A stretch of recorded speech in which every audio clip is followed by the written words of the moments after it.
So, I already did a piece on the DNC Night 2 roll call, and if you haven't seen it, please go and watch it. Or better yet, watch the roll call itself. It was electric, and it reminded us how united this country really is when we put our hate and differences aside and celebrate the wonderful diversity of this great nation. But after the roll call, Night 2 was all about the speeches. So, let's talk about them. Standout moments for me included old school Republican and now outspoken opposition member to what her party has become, also Nicaraguan refugee and host of The View, Ana Navarro. Ana spoke passionately about fleeing communism when she was a little girl and how much she resents the fact that Republicans keep trying to paint Kamala Harris as a communist. Then she laid out how communists behave. She said, you know what dictators do? They attack the free press. They call them the enemy of the people, like Ortega did in Nicaragua. They put their unqualified relatives in cushy government jobs so they can get rich off their positions, like Castro did in Cuba. And they refuse to accept legitimate elections when they lose, and they call for violence to stay in power, like Maduro in Venezuela. And then she said, tell me something. Do any of those things sound familiar? Is there anyone running for president that reminds you of that? And then she said, well, I can tell you it's not Kamala Harris. We saw a video montage of Vice President Harris passing tie-breaking votes in the Senate and getting amazing bills like the Inflation Reduction Act passed. In fact, VP Harris has passed 32 tie-breaking votes in the past 4 years because the Republicans simply refuse to do their job and pass legislation that might help the American people if they think they're helping their political rivals. And it really should annoy us that they do that. Senate Majority Leader Chuck Schumer came on, doing a vibey little dance, and reminded us that he is the highest Jewish official to be elected to office in history. So he speaks from a place of authority when he says he doesn't want future generations to ever have to face discrimination because of who they are. He said Donald Trump is a man who peddles in anti-Semitic stereotypes. He dines with white supremacists. But ultimately, his prejudice goes in all directions. Senator Schumer finished by saying that he proudly stands up against anti-Semitism, just as he stands up against Islamophobia, against all hate, because our children and our grandchildren, no matter their race or creed, deserve better than Donald Trump's American carnage. We saw Bernie Sanders, who, of course, talked about the unjust rigging of the system and why we have to get rid of Citizens United and raise our minimum wage and strengthen our public education and make prescription drugs more affordable, because there's no reason America should pay more than all the other countries. He was very clear that what he was saying was not, as Republicans are always saying, a radical agenda. That a radical agenda is Project 2025, dismantling our government to consolidate power around some Christo-fascist dictator wannabe. A radical idea is giving more tax breaks to billionaires at a time where we already have an out-of-control wealth gap. It's radical to talk about abolishing Social Security and Medicare when so many people depend on those programs, and it's radical to let polluters destroy the planet. Paying people a living wage and not letting billionaires buy our government just seems like common sense. Bernie then echoed Joe Biden's remarks from day one, bring home the hostages, and demand an immediate ceasefire. But he also said we have to take on the bigs. Big pharma, big oil, big air, big tech, and all the other corporate monopolists whose greed is hurting the progress of the American people. We heard from Governor J.B. Pritzker, who said that Americans don't want to have to drive 100 miles to deliver our babies because our state politics drove all our doctors away.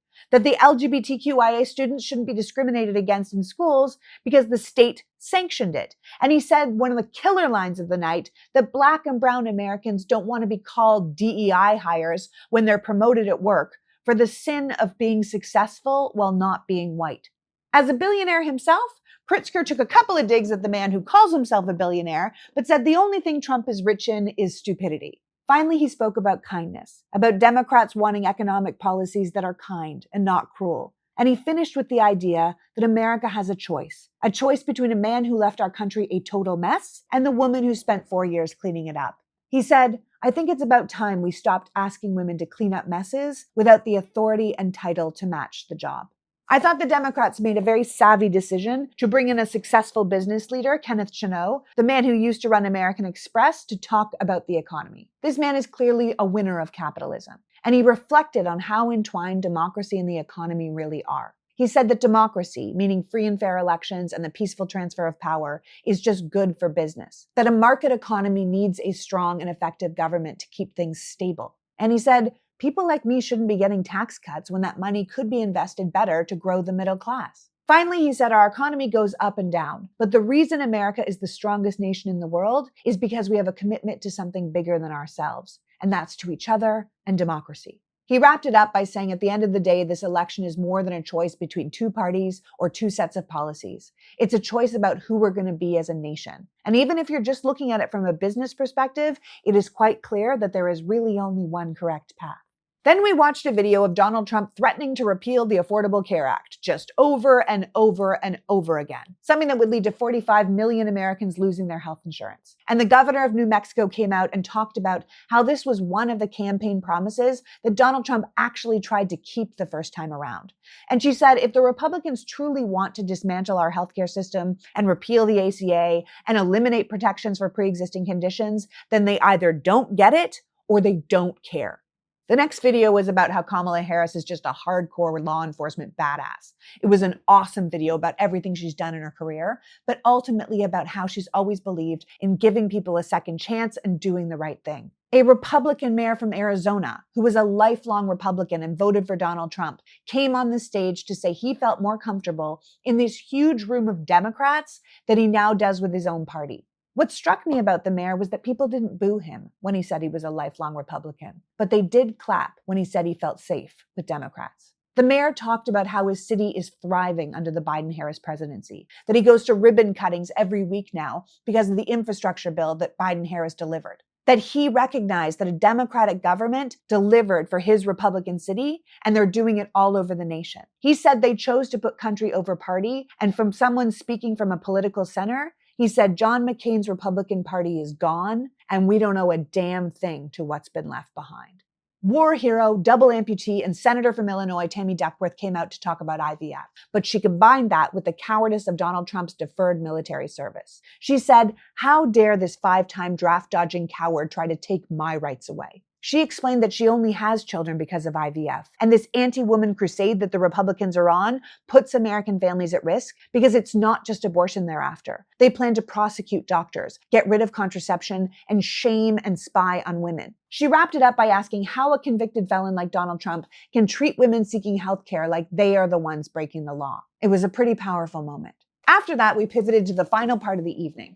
It started with just the cutest video I've ever seen about Kamala Harris's husband, Doug Emhoff. The video was narrated by Doug's son and filled with family photos of Doug through the years, including his love story with Kamala after his first marriage ended in divorce. It was just this insanely endearing video, but it highlighted how much Kamala, who Doug's children Cole and Ella call Mamala, is devoted to her family, and how devoted Doug is to Kamala and her career. He left a successful law practice to stand by her side as second gentleman and now as potential first gentleman. If this video didn't start the country's love affair with Doug Emhoff, his speech solidified it. This guy is such a mensch. The Emhoff Harrises are clearly just an incredible family. Plus, they are what America looks like. A single woman with no children marrying a divorcee with 2 children, a mixed race couple, a mixed religion couple, Black, white, Asian. This family represents everything. Doug finished his speech by saying that Kamala has always been there for our children, and I know she'll always be there for yours.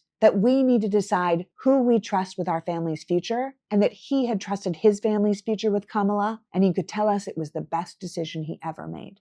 The evening finished with back-to-back powerhouse speeches by Michelle Obama and Barack Obama. Now, don't get me wrong, I adore Barack Obama, and he brought it. He took Donald Trump to task with humor and flair, touching on things like his obsession with crowd size, but he coupled that comment with the exact right hand gesture to make the whole thing a clear euphemism, which made the room laugh.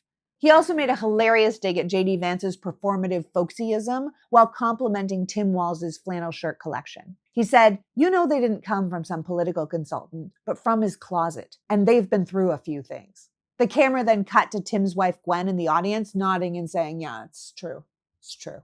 It was wholesome, and it was funny, and it allowed the Democrats to laugh at themselves while poking fun at the Republicans who seemed to have forgotten how to laugh. Like any Obama speech, he made it look easy, while peppering in his love for Joe Biden, his hope for the country, and his belief in Kamala Harris. But he also dropped in incredible truth bombs, like no society has ever built a democracy as big or diverse as ours, where our allegiance is defined not by race or blood, but by shared creed. The dictators are feeling bold right now, and while we aren't the world's policemen, America can and must be a force for good. He said, we build all kinds of walls and fences around ourselves, and then we wonder why we feel so alone. He reminded us that the ties that bind us together are still there, but it's our job to convince people that democracy can actually deliver. Obama's speech finished the night, but I'm going to finish by talking about Michelle. Michelle Obama's speech encapsulated everything we've been feeling for years in this country. She talked about the contagious power of hope and how it wasn't just in the arena we were sitting in, but spreading across the country. She said hope was making a comeback, but it wasn't until recently that she realized she had been mourning hope, that it was a grief in her like a dark pit in her stomach, this palpable sense of dread about the future, but she feels like it's dissipating. And then she compared her mother and Kamala's mother and the way they were raised. She said the women were in many ways very different, but they both taught their girls to lift other people up, to give more than you take. And she reminded us, as Kamala's mother would always say, don't waste your time sitting around complaining. Get up and do something. And then she got the entire arena agreeing to do something. She said, look, we're feeling good right now. We're feeling confident and hopeful, but something is going to happen where we get worried again, and we can't lose our minds over it. She said we have to stay calm, we have to put our heads down, and we have to work through it. That we don't have the time for hand-wringing or taking the bait, because there will be a lot of bait, because there are so many people who are desperate for a different outcome in this election, and they are ready to criticize everything and anything from the Harris-Walz team. There are people who just can't vote for a woman. People who want to continue to prioritize building their own wealth over ensuring everyone else has enough. And we need to know that no matter how great we feel right now, nothing is guaranteed. So we can't shoot ourselves in the foot by Goldilocks-ing everything and insisting that every little thing has to be just right. We can't indulge our anxieties. We can't worry about whether this country will let someone like Kamala Harris be president. We need to do everything we can to make Kamala Harris president. And she's right. This one's on us. What kind of country do we want to live in? The failed nation of American carnage, where everything is for the chosen few? Or the United States of America, where everything is possible and everyone is included? For me, that's a no-brainer. And if you agree with me, then do as Michelle Obama says and do something about it.